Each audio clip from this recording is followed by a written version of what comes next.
We will start a new lesson, lesson 4.1, and this lesson is related to statistics. Let's get introduced to what statistics is. Statistics involves collecting data, organizing data into visual representations, and analyzing the collected data. Before, let's get introduced to the types of data that we have. Data is of two types. It could be quantitative or qualitative. Term qualitative, it is more about quality. It is a description. For example, let's say I want to do a survey related to the color of the eyes of the students in a classroom, or for example, the flavors of milkshakes in a supermarket. Those they fall under qualitative data. Now let's move to quantitative data. Quantitative data, from the word quantitative, it's more about quantity. By quantity means it has a numerical value.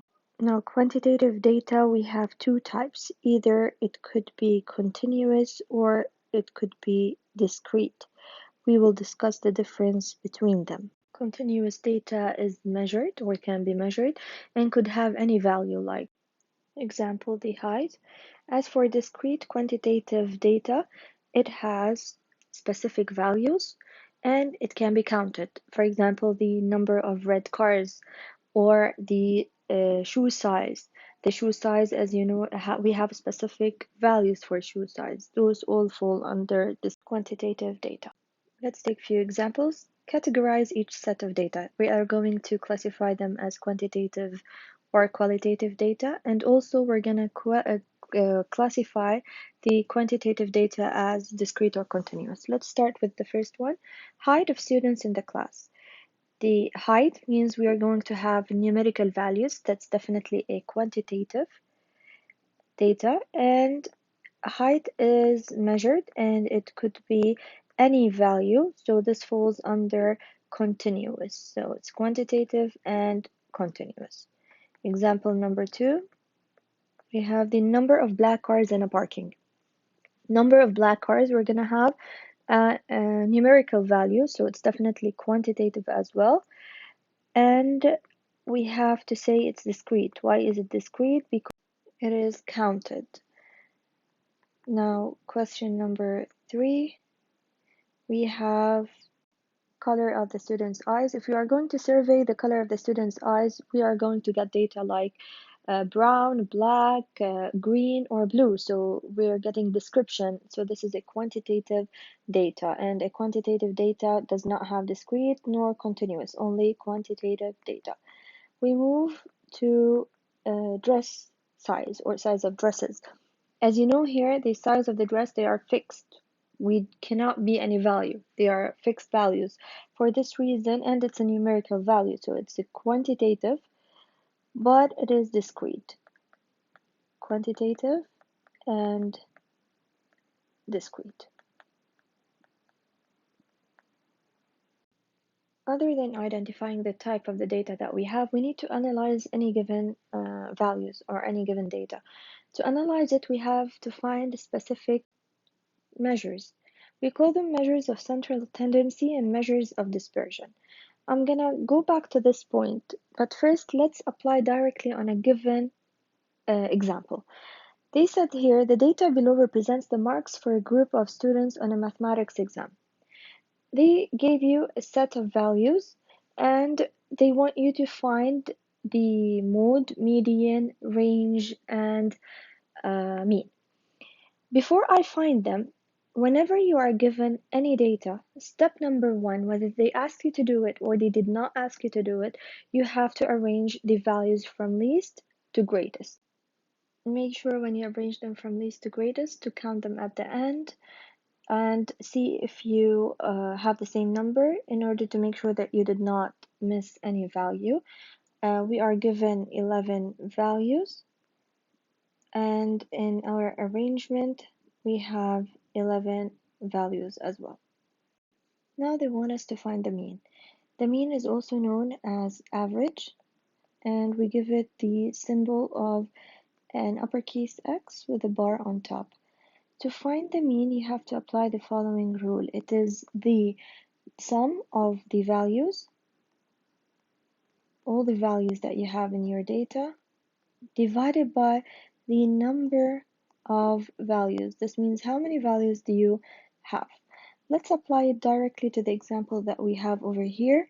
So our x bar, or the mean, is equal to, we have to add all the values. So it's 40 plus 42, all the values divided by the number of values. How do we get the number of values? By simply counting how many values do we have. We have here 11 values, so divided by 11. Then x bar, or the mean, is equal to 715 divided by 11, and our mean, or our average, is 65. The third measure that I need is the median. Median is known as the value that splits the data into two equal parts. Now, in half, or into two equal parts. Pay attention, and this is important. If your data is not arranged from least to greatest, you're going definitely to get the median wrong. That's why I said step one, arrange them so that you don't forget. How do I get a median? The median says that you have first of all to find n plus 1 over 2. That's a term. How do I find it? N means how many values do I have in my data. Here I have 11 plus 1 over 2, and that's the place of my value. It's a 12 over 2, so it's a 12 over 2, and that's a 6. So my median is not 6. My median is in place 6. That's why I said arrange your data from least to greatest. So I go back to the arranged data and I count value 1, value 2, 3, 4, 5, and this is my 6th value. So my median is equal to 70. That's my median. That's why I told you arrange them from least to greatest. To get the median, you find the place of your value. How? By n plus 1 over 2 will give me where is my median located, the location, and then I go back to the range data. I count until I get that location, and that would be my median. Remember when I said the median splits your data in half? Let's look at the data. So 70 is my median. As you can see here, we have 1, 2, 3, 4, 5 values before 70, and we have 1, 2, 3, 4, 5 values after 70. So 70 actually splits our data into two equal parts.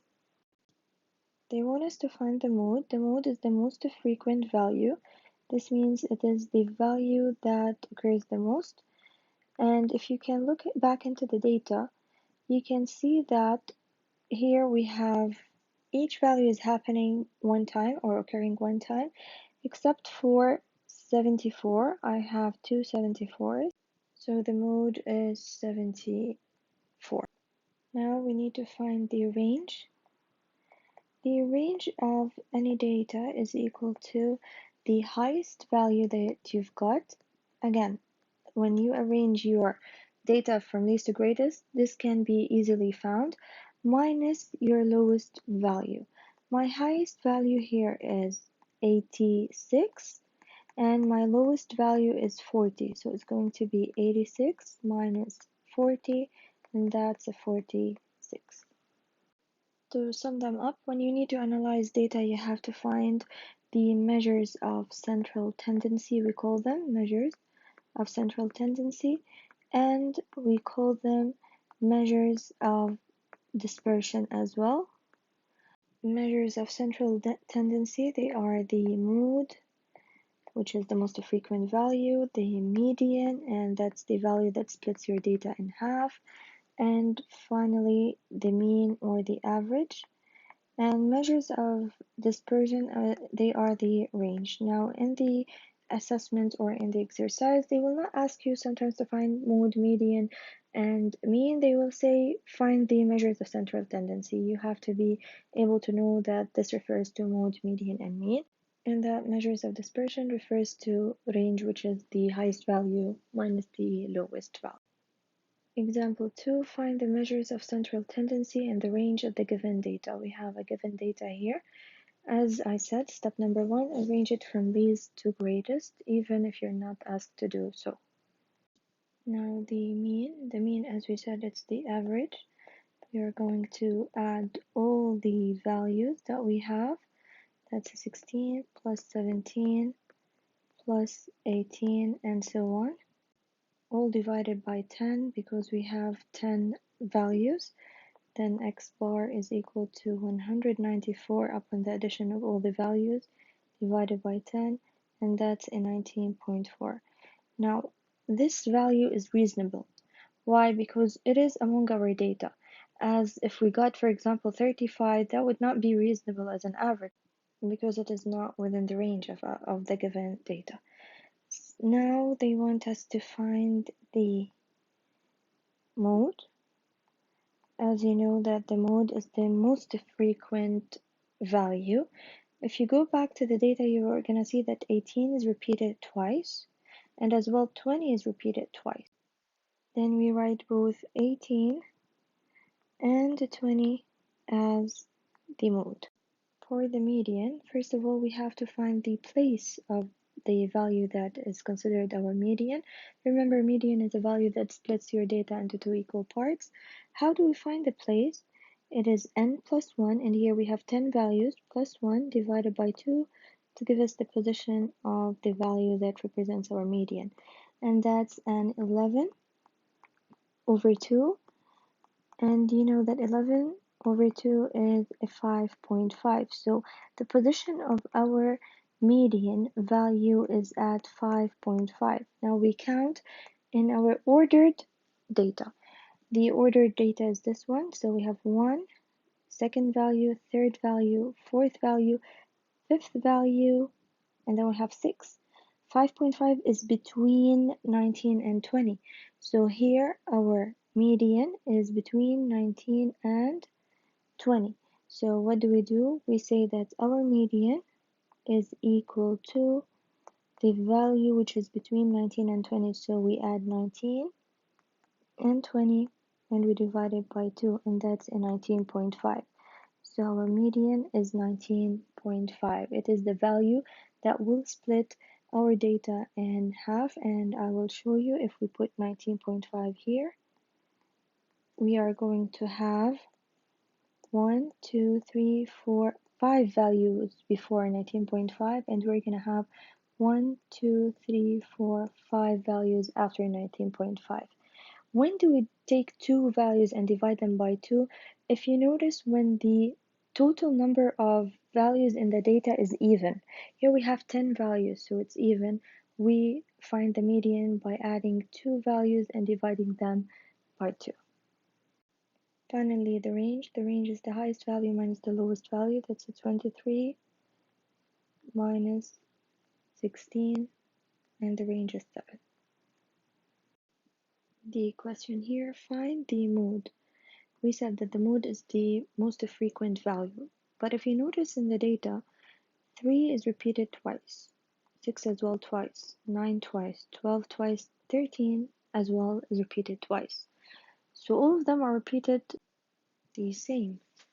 Then what is our mode? Then over here, when we have such a case, we say that we have no mode. We don't write mode equals 0 because 0 is a value. We simply write no mode because all the values are similarly repeated. We will take two simple examples just to review median. Median is the value that splits our data in half. Here we have 3, 6, 9, 11, 11. If you notice over here, we have an odd number of values. We have 5 values. Now let's find the median. The median, to find it, we have to find the n plus 1 value. The n plus 1 value, we have 5 plus 1 over 2, and that's a 6 over 2 to give us a 3. So our median is the third value. We go back to our data. The data is already ordered from least to greatest. So that's our first value, second value, third value, and that's our median. So our median is actually 9. The third example, we have an even data because it has 4 values, and we need to find the median. It's already ordered from least to greatest. It's only a simple example to practice median. We need to find first of all the n plus 1 over 2, and that's a 4 plus 1 over 2. It is 5 over 2, which is 2.5. So our median is at the 2.5th, is the 2.5th value, sorry. Now we count, we go 1, 2, and here we have third value. So it is between 6 and 8. So to get our median, we have to add the 6 and the 8 and divide them by 2. So it's a 6 plus 8 over 2, and that's 14 over 2, which is 7. So actually our median is between them, and that's a 7.